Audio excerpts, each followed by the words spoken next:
கிறிஸ்தேசுக்குள்ளான உங்கள் அனைவருக்கும் சமாதானம் உண்டாவதாக. இன்றைய தியானத்திற்காக எடுத்துக்கொள்ளப்பட்ட வேத வசனம் எபிரேயர் 3:5. சொல்லப்பட போகிற காரியங்களுக்கு சாட்சியாக மோசே பணிவிடைக்காரனாய் அவருடைய வீட்டில் எங்கும் உண்மையுள்ளவனாயிருந்தான். இல்லையா? இங்கே வசனத்துடைய பிற்பகுதி, மோசே பணிவிடைக்காரனாய் அவருடைய வீட்டில் எங்கும் உண்மையுள்ளவனாயிருந்தான்.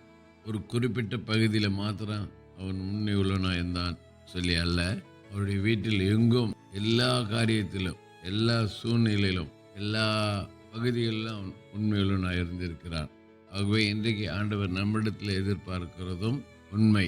இந்த வேதவசத்தை வாசிக்கிறோம், நாம் உண்மை இல்லாதவர்களாக இருந்தாலும் அவர் உண்மை உள்ளவராக இருக்கிறார். கொஞ்சத்தில் உண்மையாக இருந்தால் அநேகத்தில் அதிகாரியை வைப்பேன்னு சொல்லியிருக்கிறார். உண்மையுள்ள மனுஷன் பரிபூர்ண ஆசீர்வாதங்களை பெறுவான்.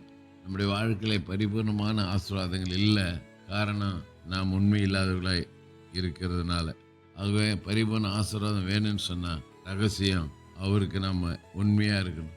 ஆகவே நம்ம இதுவரைக்கும் உண்மையாக இல்லாவிட்டாலும் கூட வசனத்தை தியானிக்கிற இந்த நாளிலிருந்து நம்மை ஒப்பு கொடுப்போம். ஆண்டவரே, நான் உமக்கு உண்மையாக இருக்கேன்.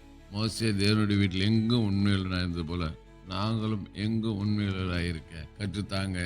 அப்படி நம்ம அவரிடத்துல கேட்டு ஒவ்வொரு நாளும் நாம் உண்மையாக இருக்கிறோமே ஒப்பு கொடுப்போம்.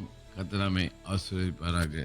செவிப்போம். நேசிக்க நல்ல தகப்பனே, நாளில் கொடுத்த நல்ல வார்த்தைக்கு நன்றி. மோசே தேவனுடைய வீட்டில் எங்கும் உண்மையுள்ளவராக இருந்தது போல நாங்களும் உண்மையுள்ளவர்களாக இருக்க அருள் புரியும். பலப்படுத்துங்க, காத்துக்கொள்ளுங்க, வழிநடத்தும். இயேசு நாமத்தில் பிதாவே, ஆமென்.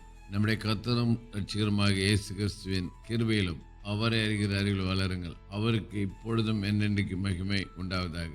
கர்த்தராக இயேசு கிறிஸ்துவின் கிருபை உங்கள் அனைவரோடு கூட இருப்பதாக. ஆமென், ஆமென், ஆமென்.